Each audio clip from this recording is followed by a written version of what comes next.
No mes de julho de 2023, o Dr. Tomás Andrade estava experimentando novas ferramentas de inteligência artificial para analisar fotografias históricas quando resolveu testar uma imagem que possuía MSU arquivo pessoal há vários anos. Era uma foto de uma reunião familiar, aparentemente datada de 1905, na qual cerca de 15 pessoas possavam jardim cuidadosamente arranjado. Homens vestidos com trajes formais escuros, mulheres vestidos brancos sofisticados e chapéus adornados, todos organizados de maneira cuidadosa, uma composição característica da fotografia eduardiana. Alguns sentados, outros pé, todos com o olhar serios típico do período. Tomás recebeu a fotografia por meio de uma doação anônima feita ao arquivo de universidade que trabalhava. Não havia uma identificação clara, apenas uma anotação quase apagada no verso, escrita a lápis. Encontro familiar na propriedade dos Tavares, durante o verão de 1905. Ao longo dos anos, a imagem permaneceu catalogada, porém não foi objeto de estudo aprofundado. Apenas mais uma dentre milhares de fotos antigas, sem história conhecida. Porém, naquele dia de julho, Tomás opta por utilizar tecnologia de reconhecimento facial e análise de padrões visuais assistida por inteligência artificial para examinar a fotografia de modo que o olho humano não conseguiria. Ele inseriu a imagem alta resolução software especializado, desenvolvido especificamente para a análise de fotografias históricas, com a capacidade de identificar detalhes microscópicos, inconsistências de iluminação, objetos parcialmente ocultos e expressos faciais sutis que indicam emoções. O que a IA Revela fez com que Tomás se inclinasse mais perto de tela do computador, primeiro franzindo a testa confuso e, seguida, com uma preocupação crescente. O programa havia detectado uma anomalia significativa que o olho humano provavelmente deixaria passar. Uma das pessoas na imagem, uma mulher jovem situada pouco à esquerda do centro, apresentava uma expressão facial que o algoritmo considera inconsistente com o contexto social previsto. A expressão dessa mulher em particular, por outro lado, era notavelmente distinta, enquanto todos os outros indivíduos na fotografia exhibiam variacos de seriedade formal típica de retratos da época. Tomás aumenta manualmente a área do rosto dela. Estava certo. Havia algo diferente, algo que ele não havia percebido nas diversas ocasiões que olhou casualmente para aquela fotografia nos últimos anos. A mulher não estava somente séria. Seus olhos revelavam alto grau de tensão emocional, conforme identificado pelo algoritmo. A posição de sua boca, a maneira como segurava as mãos, a rigidez de sua postura, tudo indicava estado emocional bem diferente do restante do grupo. Porém havia mais. Havia nada do aspecto que Tomás jamais teria percebido sem auxílio tecnológico. Na borda extrema direita da fotografia, havia o que parecia ser a sombra de uma pessoa adicional. Embora não houvesse uma pessoa visível na composição, a sombra indicava a presença de alguém fora do enquadramento, próximo o suficiente para que sua sombra fosse projetada pela luz do sol que iluminava a cena. Tomás teve calafrio. Quem era a pessoa que projetava a sombra na fotografia? Por que não fazia parte da composição oficial? Havia, sobretudo, uma ligação entre a presença oculta e a expressão claramente tensa da mulher jovem. Ele compartilhou a imagem e os resultados da análise da IA com sua colega, a historiadora de Paula Mendes, especialista em história social e familiar do Brasil no começo do século XX. Ele afirmou: descobri algo inquietante na fotografia de 1905. E identifico anomalias que indicam uma tensão considerável e presença oculta. Para compreender o que estamos observando, é necessário fornecer contexto histórico. A resposta foi recebida em menos de meia hora. Virei seu escritório imediatamente. Se esta fotografia documenta o que eu imagino, trata-se de algo muito mais complexo do que uma simples reunião familiar. Antes de prosseguirmos com esta revelação perturbadora, preciso fazer pedido significativo. Se você gosta de investigações que utilizam tecnologia avançada para desvendar verdades escondidas em fotografias antigas, inscreva-se no canal e ative o sininho de notificações. Este estudo histórico só pode ser realizado com o seu apoio. E me diga nos comentários de onde você está assistindo. Indique a sua cidade e país de origem. Nossa comunidade se estende pelo mundo todo, unida pelo interesse em desvendar os enigmas do passado. Quando Paula chegou e analisou tanto a fotografia original quanto os resultados de análise da IA, ela permaneceu em silêncio por bom tempo. Por fim, indicou a mulher jovem como uma expresso tensa e comento. Observa posição dela na composição, pouco afastada dos demais, mas ainda parte do grupo. Observe que suas roupas são de qualidade semelhante às de outras mulheres, porém talvez pouco menos sofisticadas. E, sobretudo, observe que ela é a única pessoa sem aliança visível, apesar de aparentar ter a idade adequada para casamento, de acordo com os padrões da época. Paula prosseguiu. As fotografias de famílias aristocráticas do Brasil eduardiano obedeciam a convencos rigorosos. As posições na composição refletiam as hierarquias familiares. No centro homens mais velhos e patriarcas, ao lado esposas, filhos e filhas dispostos de acordo com a idade e posição social. No entanto, sempre havia pessoas que apareciam na fotografia, mas estavam posicionadas de maneira a sugerir que não faziam parte do núcleo familiar. Tomás compreendo para onde ela estava indo. Você está insinuando que essa mulher jovem ocupava uma posição social incerta? Não totalmente integrada à família, mas também não totalmente distante? Precisamente. Paula deu uma resposta. Além disso, a sombra identificada por IA pode ser ainda mais reveladora. No Brasil, no comico do século XX, havia indivíduos que prestavam serviços para famílias abastadas, porém não eram retratados em fotografias formais. Eram perceptíveis no dia a dia, porém não eram reconhecidos na representação oficial da família. Os dois pesquisadores estavam cientes de que possuíam não apenas uma fotografia intrigante, mas também uma possível evidência de interesses sociais e familiares que raramente eram registradas de forma tão clara. Eles optaram por conduzir uma investigação abrangente, utilizando uma combinação de análise tecnológica avançada e pesquisa histórica tradicional para descobrir quem eram aquelas pessoas, o que realmente ocorria no momento em que a fotografia foi tirada e por que havia tanta tensão visível na imagem. A primeira tarefa era determinar a família.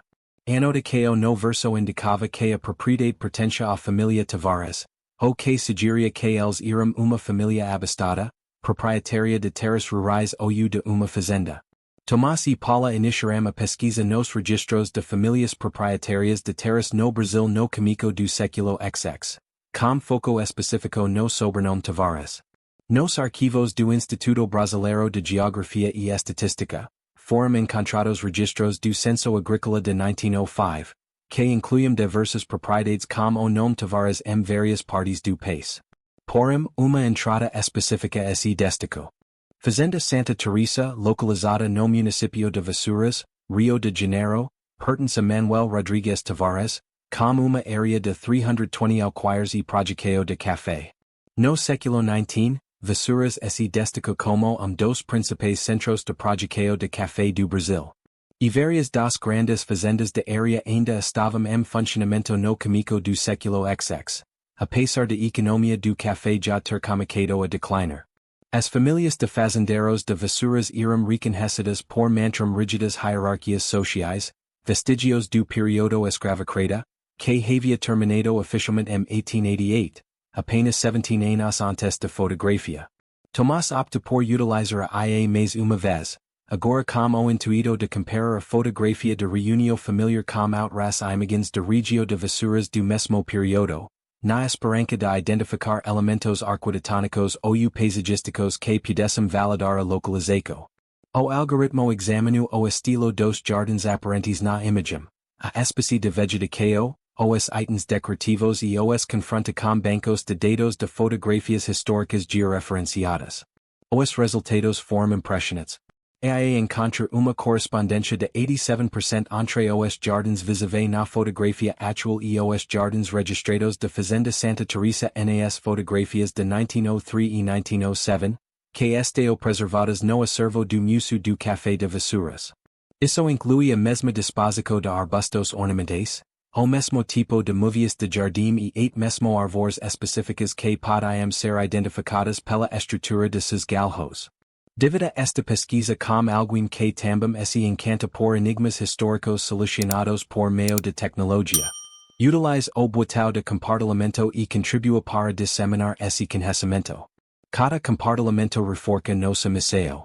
Com a localização verificada, Paula se aprofundu nos arquivos genealógicos da família Tavares de Vassouras. No arquivo da Igreja Matriz de Cidade, foram encontrados registros minuciosos da família ao longo de 3 gerações. Manuel Rodrigues Tavares, dono da Fazenda Santa Teresa em 1905, era descendente de fazendeiros de café que prosperam no og da economia escravocrata. Ele herdou a propriedade em 1895 e a gerenciava com o auxílio de seus 3 filhos maiores de idade. Em 1905, os registros de batismo, casamento e habito ofereciam dados sobre a estrutura familiar. Manuel possuía 58 anos. Era casado com Dona Amelia Tavares, de 52 anos. Eles tinham 5 filhos. Roberto, 32 anos, é casado com Clara. Enrique, 28 anos, é casado com Isabel. Teresa, 26 anos, casada com Francisco Almeida, de família vizinha. Maria, 23 anos, estado civil, soltera. E Eduardo, 21 anos, soltero. Incluindo os membros da família nuclear e seus cônjuges, o total era de 11 pessoas, o que correspondia aproximadamente à quantidade de pessoas na fotografia. Porém, Paula tinha consciência de que era necessário ir além dos registros oficiais. Ela precisava compreender as relações sociais da fazenda, principalmente levando em conta que a fotografia foi feita apenas 17 anos depois da abolição de escravidão. Nos registros do cartório de Vassouras, foi encontrado o inventário dos bens de Manuel Tavares, elaborado em 1910, 5 anos após a fotografia, ano de seu falecimento. O documento continha informações reveladoras.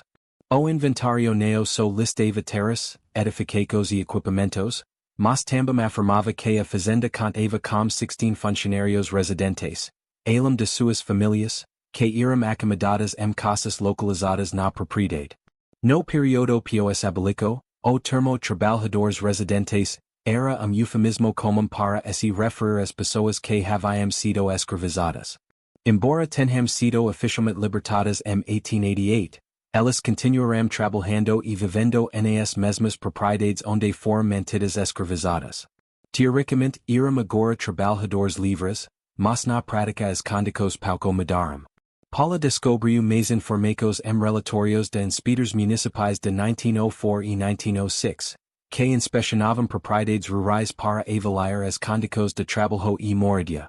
Relatório de 1904 a respeito da Fazenda Santa Teresa afirmava: os trabalhadores vivam em condições apropriadas para o padrão de regio, com diversas famílias que possuem uma longa história de ligação com a propriedade. Observa-se a presença de jovens nascidos na fazenda que realizam tarefas domésticas na casa principal. Expresso jovens nascidos na fazenda que trabalham em atividades domésticas tinha significado importante. Indicava a possibilidade de que existissem indivíduos que cresceram na propriedade, possivelmente filhos de pessoas escravizadas, os que agora ocupavam funções domésticas na casa dos Tavares. Elas viviam em uma situação ambígua. Não eram mais consideradas propriedade legal de ninguém, porém suas opções de vida eram bastante restritas e, muitas vezes, continuavam vinculadas às mesmas famílias que escravizaram seus pais. Tomás formulou uma teoria. Poderia a mulher jovem de expresso tensão na fotografia ser uma dessas trabalhadoras domésticas? Alguém nascida na fazenda, filha de ex-escravizados, que agora prestava serviços para a família Tavares e, por algum motivo, foi incorporada à fotografia formal da família, mesmo não sendo considerada membro dela? Para verificar essa hipótese, ele recorreu novamente à IA, solicitando ao algoritmo que examinasse as variações sudas nas vestimentas de todas as mulheres retratadas na fotografia. O programa avalia a qualidade do tecido com base na reflexo de luz, na complexidade das costras e adornos, e no estilo geral. Os resultados corroboraram a intuição de Paula. A jovem de expresso tensa usava vestido de qualidade pouco inferior ao das outras mulheres, com menos adornos e tecido que parecia mais simples. Ainda mais surpreendente, descobriu que o vestido de mulher nervosa era quase idêntico ao das duas empregadas domésticas vis-à-vis uma fotografia diferente da mesma fazenda, feita em 1903, que Tomás havia encontrado no arquivo do museu. Era basicamente uniforme, porém ajustado para parecer mais formal para a fotografia de 1905. Para compreender totalmente o que se passava naquela fotografia de 1905, Tomás e Paula precisavam situá-la no contexto da sociedade brasileira após a abolição. Embora o país tenha abolido oficialmente escravidão em 1888, não foram implementados programas de repartição, redistribuição de terras ou apoio econômico para os 4 milhões de indivíduos libertados. Em 1905, a população negra brasileira lidava com uma realidade extremamente desafiadora. A maioria vivia em situação de extrema pobreza, exercendo atividades de remuneração muito baixa, geralmente nas mesmas propriedades rurais em que haviam sido escravizados. As elites rurais que perderam a propriedade legal sobre pessoas após a abolição rapidamente estabeleceram novos mecanismos para manter o controle sobre a mão de obra, incluindo salários baixos, dívidas eternas com os armazéns de fazenda, contratos de trabalho abusivos e falta de opções realistas de emprego. Nesse cenário, indivíduos que trabalhavam em propriedades rurais ocupavam uma posição especialmente ambígua, principalmente jovens mulheres que nasceram nas fazendas e cresceram próximas às famílias proprietárias, sendo, em algumas ocasiões, cuidadas junto com os filhos de família quando eram pequenas. Elas não eram mais consideradas propriedade legalmente, porém também não estavam totalmente livres. As famílias para as que trabalhavam controlavam suas vidas de maneiras que ultrapassavam em muito a relação convencional entre empregador e empregado. Nos arquivos da Igreja de Vassouras, Paula descobriu documentos importantes. Entre 1885 e 1900, os registros de batismo indicam várias crianças batizadas nascidas na Fazenda Santa Teresa, sendo filhas de funcionários de propriedade. Uma entrada específica de 1882 chamou a atenção de Lúcia, nascida em abril do mesmo ano, filha de Josefa, funcionária da Fazenda Santa Teresa. Padrinhos Senhor Manuel Rodrigues Tavares e Senhora Amelia Tavares. O significado de os proprietários da fazenda terem sido padrinhos de Lúcia era significativo. Isso estabelecia vínculo espiritual e social que, de acordo com as normas da época, implicava na responsabilidade dos padrinhos pelo bem-estar da afilhada. Além disso, criava uma relação de dependência e compromisso, que poderia ser utilizada para exercer controle sobre a pessoa ao longo de sua vida.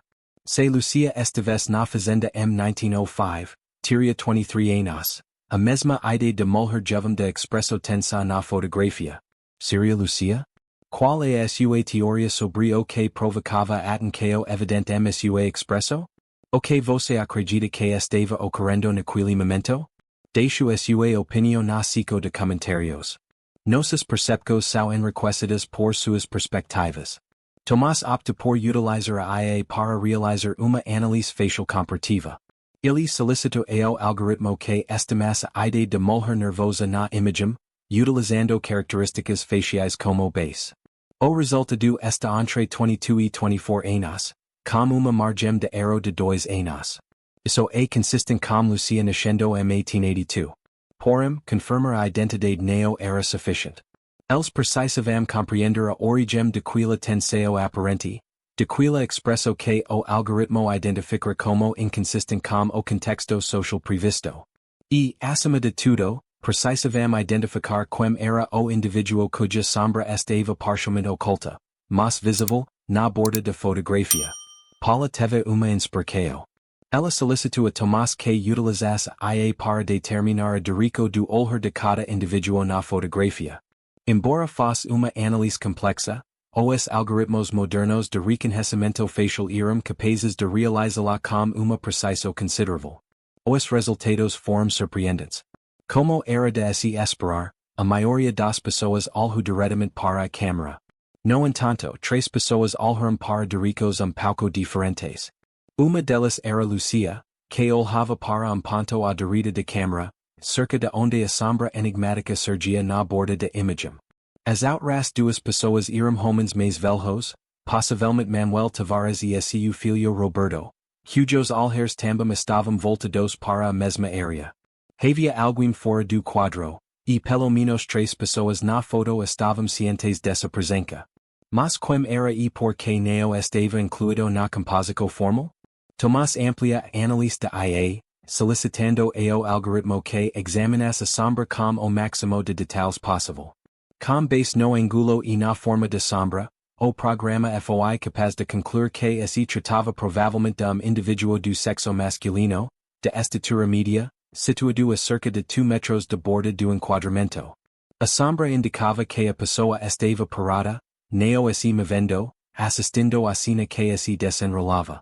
Paula retornou aos registros históricos, agora em busca de detalhes sobre acontecimentos específicos de 1905 que pudessem justificar a contrataco de fotógrafo profissional para visitar a Fazenda Santa Teresa e realizar retrato formal da família.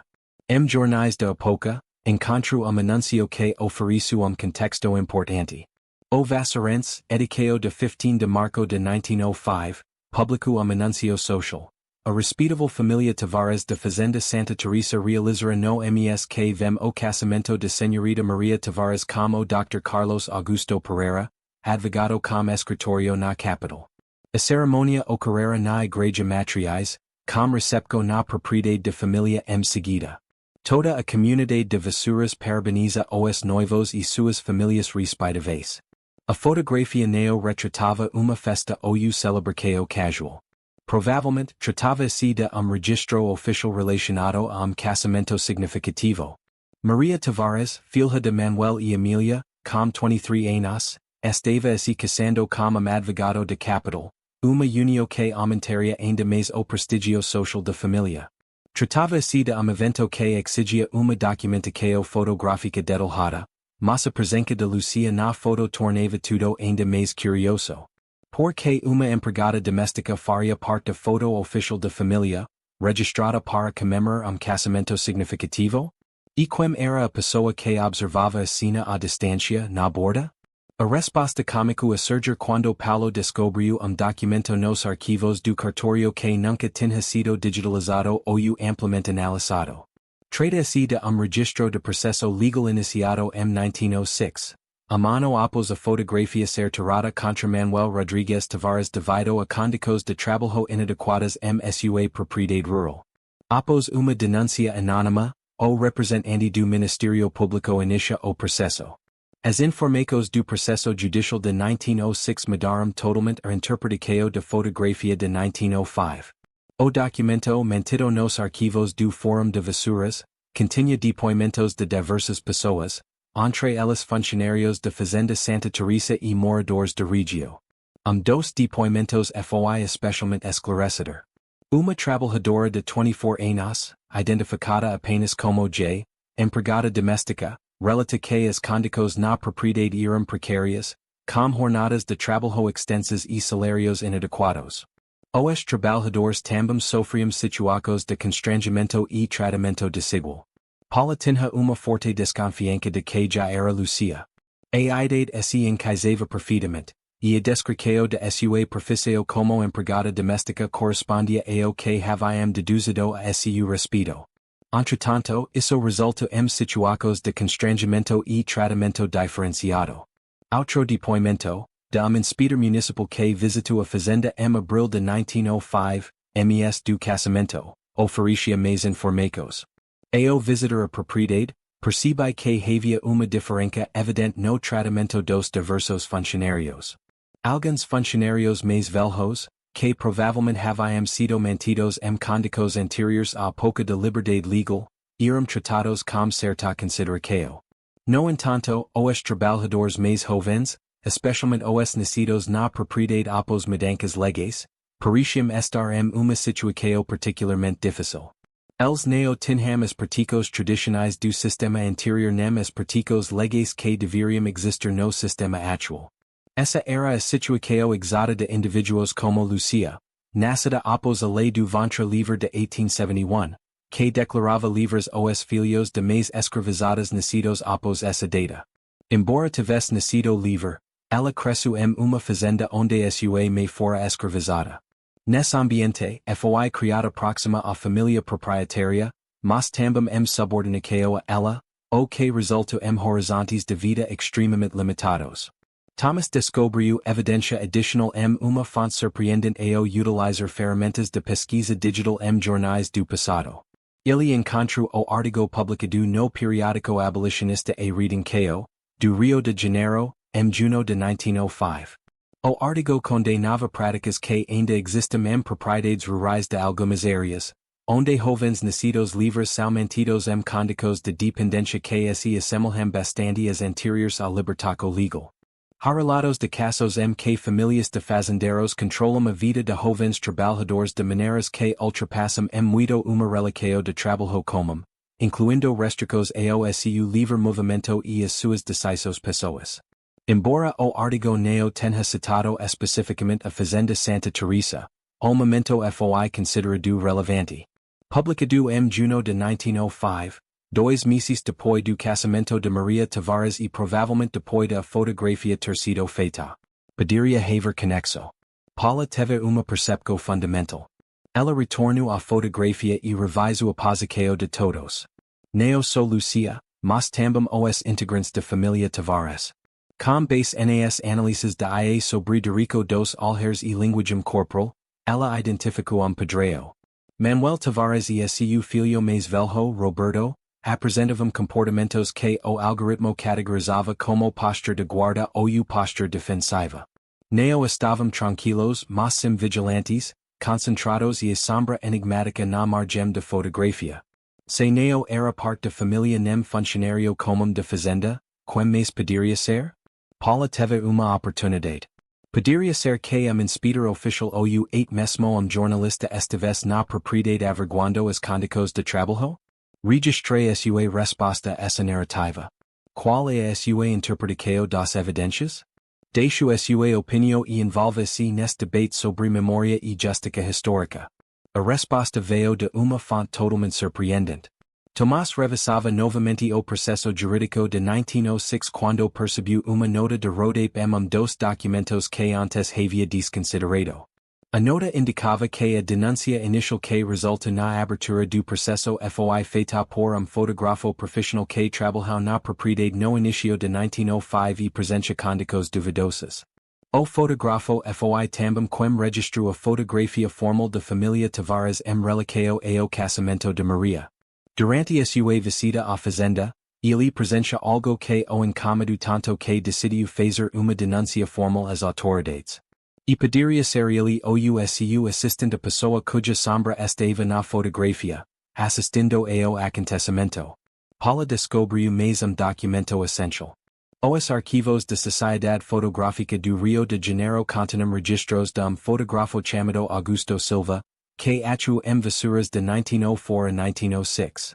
Em 1907 ele publicou artigo em uma revista especializada intitulado Ética Fotográfica e Responsabilidade Social, no qual abordava os dilemas éticos enfrentados pelos fotógrafos ao documentar famílias da elite.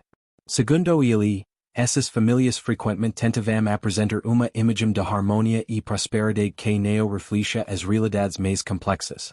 No artigo, Augusto não citava nenhuma família em particular, porém incluía uma observação que Paula considera relevante. Uma vez fui contratado para registrar uma comemoração familiar em uma propriedade rural. Durante minha permanência, percebi tensões que não eram evidentes na composição formal que me foi solicitada. A pedido do patriarca, uma jovem trabalhadora foi adicionada à fotografia, supostamente para evidenciar tratamento generoso com os funcionários. Porém, a expressão de jovem transmitia uma verdade diferente. Como fotógrafo, eu tinha opco de criar apenas a imagem que meus clientes queriam ou dixer que a verdade emergisse por meio de detalhes descritos. Optei pelo segundo caminho, que era a confissão oblíqua. Augusto Silva havia intencionalmente composto a fotografia de modo que a tensão de Lúcia fosse perceptível para quem olhasse atentamente, e de forma que sua própria presença ou a de seu assistente faz capturada por meio de sombra na borda do enquadramento. O método de criação de registros que, apesar de superficialmente atender as expectativas dos clientes, também registrava a realidade mais complexa das dinâmicas sociais na fazenda. A fotografia da Fazenda Santa Teresa de 1905, combinada com análise de inteligência artificial e pesquisa histórica cuidadosa, revela uma história que nos proporciona uma visão das complexidades do Brasil pós-abolição. Essa história abrange como os sistemas de controle e desigualdade se ajustam após o fim legal de escravidão, as pessoas que viviam em zonas ambíguas entre liberdade e subordinação, e como as fotografias podem esconder verdades que só se tornam visíveis quando analisadas com as ferramentas e perspectivas apropriadas.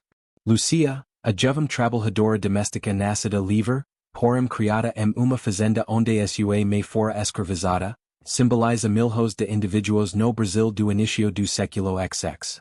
Esses indivíduos estavam tecnicamente livres, mas suas vidas eram severamente restringidas por estruturas econômicas, sociais e pessoas que haviam sido estabelecidas ao longo de séculos de escravidão. Ela foi incorporada à fotografia formal da família Tavares não por verdadeira generosidade, mas possivelmente para transmitir a impressão de que havia harmonia entre a família proprietária e seus funcionários. Porém, sua expressão, registrada pela câmara e agora detalhadamente revelada por meio de análise de inteligência artificial, transmite uma verdade diferente. Havia tensão, havia desconforto, havia a consciência de estar em uma situação complicada e ambígua. E o fotógrafo Augusto Silva foi sensível o bastante para permitir que essa realidade fosse registrada, ainda que de maneira discreta. A sombra na borda da imagem, possivelmente de Augusto ou de seu assistente, também tinha significado.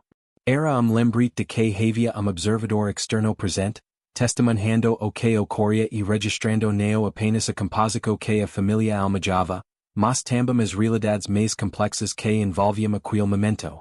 Antes de finalizarmos, preciso de sua ajuda para dar continuidade a esse projeto que combina tecnologia contemporânea com pesquisa histórica tradicional. Se este vídeo teve impacto em você, clique no botão de curtir. Isso contribui para que o algoritmo exiba esse conteúdo para o maior número de pessoas. Se ainda não é inscrito, inscreva-se no canal e ative o sininho para não perder as próximas investigações. Além disso, deixe comentário compartilhando suas reflexões sobre como a tecnologia pode ajudar a revelar verdades históricas ocultas. Em dezembro de 2023, no Museu de História do Trabalho, no Rio de Janeiro, foi aberta a exposição organizada por Tomás e Paula. Como título Tecnologia e Memória, revelando verdades ocultas em fotografias históricas, a exposição utilizou a fotografia da Fazenda Santa Teresa como estudo de caso principal, evidenciando como a inteligência artificial pode ser uma ferramenta eficaz para a análise histórica quando aliada a uma pesquisa documental meticulosa. A exposição apresentava versões ampliadas da fotografia com sobreposições digitais, exibindo os resultados das análises da IA. Marcos, que identificavam expressões faciais e suas respectivas classificações emocionais, além de linhas indicando a dirico dos olhos e uma ampliação de sombra enigmática na borda. Todos os documentos históricos que haviam sido descobertos eram exibidos ao lado. Registros de batismos. Acao Judicial de 1906. Texto de Augusto Silva. Divulgaco do casamento. O público reagiu com fascínio e reflexo profunda. Muitos visitantes passavam vários minutos observando o rosto de Lúcia, agora compreendendo que sua expressão tensa refletia uma experiência vívida em condições adversas. A exposição permite que alguém ignorado pela história oficial fosse visto, dando nome e contexto à pessoa que poderia facilmente ter permanecido como figura anônima em uma fotografia antiga. Além disso, o estudo gerou debates sobre a ética do uso da inteligência artificial na história. Havia dúvidas entre alguns acadêmicos sobre a capacidade dos algoritmos de ler emoções em fotografias antigas com preciso. O US estavam apenas aplicando interpretações contemporâneas a imagens do passado. Tomás e Paula defendiam que a IA não deveria ser utilizada de forma isolada, Masim como recurso para auxiliar os pesquisadores a identificar detalhes que poderiam ser ignorados, os que deveriam ser contextualizados por meio de uma pesquisa histórica minuciosa. A história nos oferece licos valiosos sobre memória, tecnologia e justiça histórica. Primeiramente, as fotografias nunca são meros registros neutros de realidade. São geradas em contextos e com propósitos específicos, geralmente apresentando camadas de significado que não são evidentes à primeira vista. A fotografia de Fazenda Santa Teresa foi tirada com o intuito de transmitir a imagem de uma família próspera e harmoniosa. No entanto, também revelava indícios de tensões e desigualdades que o fotógrafo permitia registrar. Em segundo lugar, a tecnologia moderna pode ajudar a desvendar verdades ocultas em fontes históricas, mas deve sempre ser usada em conjunto com uma pesquisa contextual cuidadosa. AIA detectou irregularidades na fotografia que o olho humano facilmente ocultaria. No entanto, foi a pesquisa documental que proporcionou o contexto necessário para interpretar o que essas irregularidades representavam. A combinação de tecnologia e humanidades é mais poderosa do que cada uma delas separadamente. Terceiro, que é justo prestar atenção às pessoas marginalizadas em fotografias históricas. Na fotografia, Lúcia estava visivelmente presente, mas socialmente ignorada, sendo considerada indigna de atenção por décadas. Eu concentrar-se nela e utilizar tecnologia e pesquisa para reconstruir sua história. Tomás e Paula realizavam trabalho de recuperação histórica que valoriza as vivências de pessoas comuns, sobretudo aquelas que vivem em situações de subordinação. Cordo que fotógrafos podem ser aliados valiosos na captura de verdades sociais. Augusto Silva, o fotógrafo, poderia ter apenas produzido a imagem que seus clientes queriam. Em vez disso, ele encontra maneiras sutis de permitir o registro das complexidades. Sua denuncia às autoridades sobre as condições de fazenda mostra que ele via seu trabalho como eticamente relevante, e não apenas tecnicamente ou comercialmente. A fotografia de 1905 continua em exibição permanente no museu. Visitantes continuam chegando, muitos agora observando Lúcia atentamente, buscando em seu rosto indícios de experiência que ela vivencia. A tecnologia da IA pode ser acessada por meio de terminal intuitivo, no qual os visitantes podem observar como diversos algoritmos analisam a imagem, identificando elementos que revelam histórias ocultas. Tomás e Paula seguem utilizando uma combinação de IA e pesquisa histórica convencional para analisar outras fotografias de arquivo, em busca de casos semelhantes em que a tecnologia possa auxiliar na revelação de verdades que foram intencionalmente ou acidentalmente escondidas. Eles criaram uma metodologia que está sendo utilizada por outros pesquisadores, evidenciando que as ferramentas digitais contemporâneas podem rejuvenescer a pesquisa de fontes históricas antigas. A equipe neo conseguiu descobrir informações conclusivas sobre o que ocorreu com Lúcia após 1906. Ela desaparece dos registros históricos acessíveis, assim como ocorreu com muitas pessoas de sua classe social. No entanto, sua imagem, registrada em 1905 e agora amplamente analisada e entendida, assegura que ela não queda no completo esquecimento. Ela simboliza milhões de indivíduos cujas vidas foram impactadas pelos legados de escravidão, que enfrentam adversidades, mas preservaram dignidade e humanidade.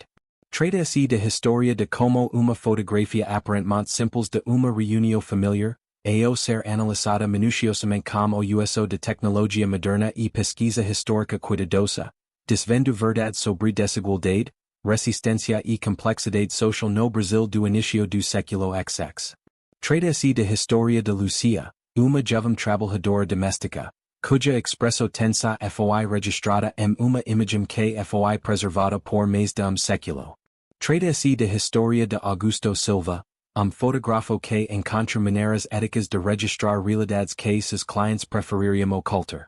Trata-se de uma história sobre o poder de tecnologia quando aplicada com sensibilidade histórica e compromisso com a justiça. E a história que nos recorda que cada fotografia antiga merece ser analisada não só visualmente, mas também com atenção, contexto e disposição para descobrir verdades que podem estar ocultas em detalhes sutis. O passado não é fácil. Fotografias veo alum de maras imagens agradavias. Sao documentos ricos significado que, quando analisados de forma adequada, podem desvender experiencias humanas profundas que merecem ser conhecidas, compreendidas e respeitadas. Agradico por me acompanhar nesta jornada de exploração histórica. Nos encontramos na próxima investigação, na qual seguiremos utilizando tecnologia e pesquisa para revelar os segredos ocultos fotografias antigas. Esse momento, continuo questionando as imagens que observa. Continuo procurando as histórias que ainda não foram contadas. Continuo utilizando todos os recursos disponíveis para desvender verdades do passado que precisam ser conhecidas.